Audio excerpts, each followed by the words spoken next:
Welcome to Tucker Carlson tonight. The creepy porn lawyer is back. The ladies of The View were very concerned about America's declining moral tone, so they invited him on for most of today's show. He was creepier than ever, spine-tinglingly creepy. In a few minutes, we'll give you details. But first tonight, in the state of California, a man screaming obscenities about the president attacked Republican congressional candidate Rudy Peters over the weekend. He tried to stab him with a switchblade. Meanwhile, here in Washington, police are investigating an angry progressive who apparently threatened to shoot Trump supporters at the Trump International Hotel. The man had a Twitter avatar promoting the Democratic Socialists of America. At the University of Southern Nevada, meanwhile, a sociology professor called Mark Bird apparently became so enraged by Trump that he showed up at school with a gun. He was going to stage some kind of protest. In the end, he shot only himself in the arm, which may say more about his competence than about anything else. That story's sort of amusing, a sociology professor, of course. But the larger trend is not amusing at all. The left is moving from words to action. And why wouldn't they? Their heroes are encouraging it. Here's Congresswoman Maxine Waters of Los Angeles boasting just days ago that she threatens people she doesn't agree with. Watch. And of course, the lying president said that I had threatened all of his constituents. I did not threaten his constituents, his supporters. I do that all the time, but I didn't do it that time. Well, you'd think that just a little over a year after a progressive activist showed up with a rifle at a congressional baseball practice to kill Republicans and shot 4 people, Democratic office holders would be wary of talking like this. But they're not. We're their leaders. Nancy Pelosi brags that she will soon be Speaker of the House again, and she may be. Pelosi could do a lot for this country by speaking out against this ominous trend toward violence. It wouldn't take much. Just 5 words. Political violence is never justified. Political violence is never justified. Hold a press conference and say that. Repeat it with vehemence. People would listen. It might even help Pelosi politically. Doing the right thing usually does help politically. So we're going to wait and see if she does it. Lou Dobbs hosts Lou Dobbs Tonight on Fox Business, and he joins us tonight. Lou, am I imagining that this trend is real and it's accelerating? You're exactly right, and it is deeply disturbing because there is a certain wink and nod that is taking place in the Democratic Party because they are not denouncing this kind of violence, and it is building, whether it's on the streets or whether it is in the University of Southern Nevada. Maxine Waters actually calling on Democrats to confront Republicans in restaurants anywhere they find them. This is we kind of cutely called Trump derangement syndrome.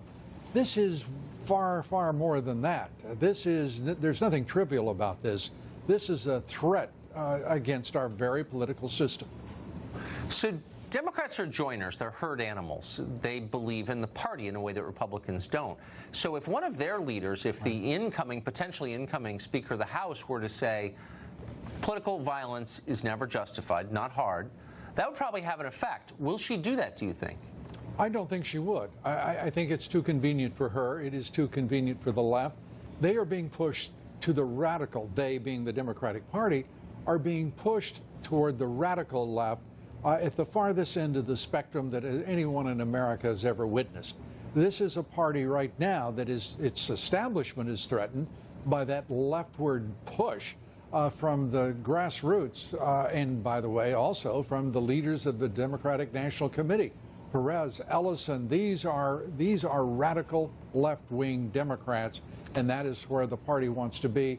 Nancy Pelosi would be at once irrelevant and probably trampled by the herd if she even suggested such a thing.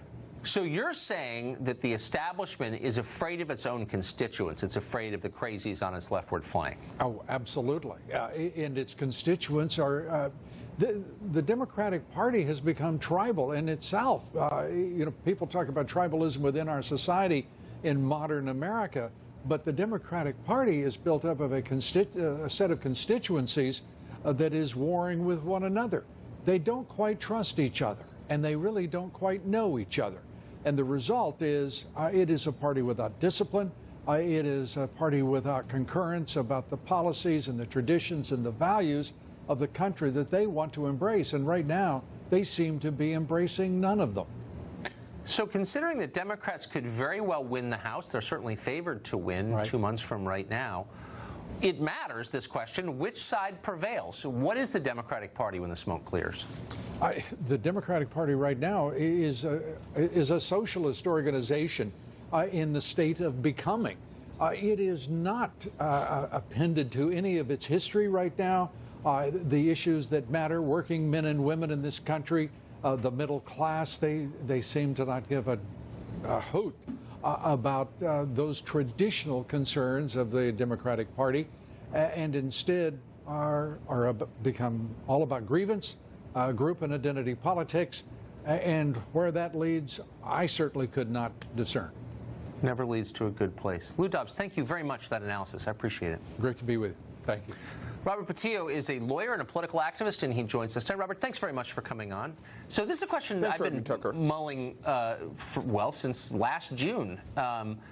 Whenever there's a shooting, a mass shooting, the left predictably calls for gun control. In almost every single case. I can't remember hosting a show for 20 years. I can't remember a single case where they didn't, except when Steve Scalise was shot. I didn't hear anybody on the left call for gun control in the wake of that. Maybe I'm mistaken, but I don't think I did. Why is that, would you say? Well, I think what you have to understand is that the calls for gun control is because of the continuous and epidemic levels of gun violence in America. Look, I'm a pro-Second Amendment person. I own way more guns than you own, Tucker. But I do understand and believe that we have to have... Thank you.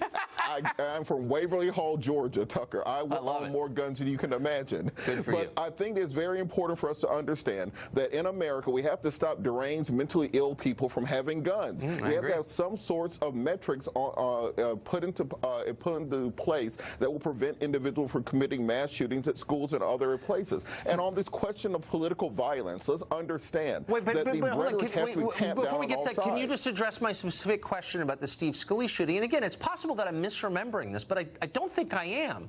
The intensity of the calls for gun control when a Republican member of Congress was shot seemed to be lower than in the case of a school shooting. And I'm not suggesting that Democrats were in favor of shooting Steve Scalise. I'm not saying that. But I did notice that they weren't quite as loud in calling for gun control. Can you account for that? Well, I think they were just as loud. I think we saw the same reaction to the shooting of Steve Scalise as we saw at the shooting of Gabby Giffords a few years earlier. I think that there have been calls from groups on the left throughout the last 20 or 30 years asking that we have a place in American society where we at least have some regulations, have some bars around the cage. No, but I guess I get that we've done a million gun control debates, but I guess I'm really getting to the question of what degree of violence Democratic leaders will tolerate. I don't understand why Nancy Pelosi, I mean, by the way, let me just say the obvious. There are crazies on the right, too. But right now, there are more on the left. And you just saw a couple examples in the last week of violence. Why wouldn't Nancy Pelosi, who thinks she's going to be the speaker, just get up and say, political violence is never justified? Really simple. Do you think she would be willing to say that? I don't think she would.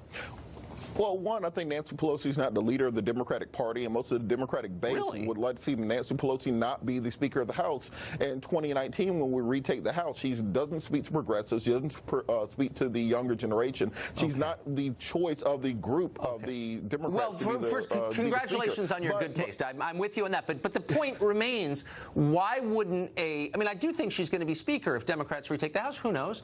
But why wouldn't a universally acknowledged leader of the Democratic Party, how about Andrew Cuomo, the governor of New York? Why wouldn't he say political violence is never, under any circumstances, justified? You can't punch someone just because you think he's, quote, a Nazi. It's not allowed. Why would no one say that? Well, Tucker, two points on that. One, you're asking us to believe that the same snowflake, blue-haired, limousine liberals that you've been decrying for all these years are now a violent political group that's going to throw kale at you. The same anti-gun activists you're now wanting us to believe are violent leftists. Look, I live among liberals. They're my neighbors. They're actually very nice people. I don't think they're for violence. What I think is that the leftward fringe of the party is now in charge. The adults in the room are terrified of the children. They're angry. They are violent. They're calling for violence. And the adults aren't brave enough to stand up to them. You see this on college campuses all the time, where the craven president cowers in the corner as the mob, rips through the library. I mean, you know exactly what I'm talking about. Where are the adults? Well, Tucker, one, I think the adults in the Democratic Party have called to tamp down the violence. But let's go back to what I said the last time I was here, that the buck stops in the White House. As long as you have a White House that's calling the press the enemy of the people, that is saying that Democrats are the enemy of the American people, then they're going to have these sorts of extremism and a response on both sides of the aisle. So you're saying, just to be clear, I'm trying to track cause and effect here. So the president says he doesn't like the media, and so some nutcase tries to stab the guy running against Eric Swalwell in the Bay Area for Congress. There's a direct connection between those. Trump is responsible for the guy with the switchblade in California? Look, Tucker, understand, I'm not an anti-Trumper. I hope that Trump succeeds. I don't think it makes sense for someone to say, I hope the captain fails when you're also on the ship with them. I hope for nothing but prosperity and no war for the next 8 years under President Trump. But what I think we have to understand is the president sets the moral tone of the nation. If the president comes out and makes it clear that we are working together, we're having bipartisan legislation on criminal justice reform, we're having bipartisan legislation to help the lower and the middle class in America to rise up in this country, then we'll see a downtick in the political violence. As long as people feel that they have no do what I voice in America, say or we'll hurt you. I get it. Just be more obedient. We won't hurt you. By the way, my producers are just saying, and I didn't know this, that apparently Nancy Pelosi, to some extent, distanced herself from and condemned the violence of Antifa last summer. I don't remember that, but I'm glad that she did it. I hope she'll do it again soon.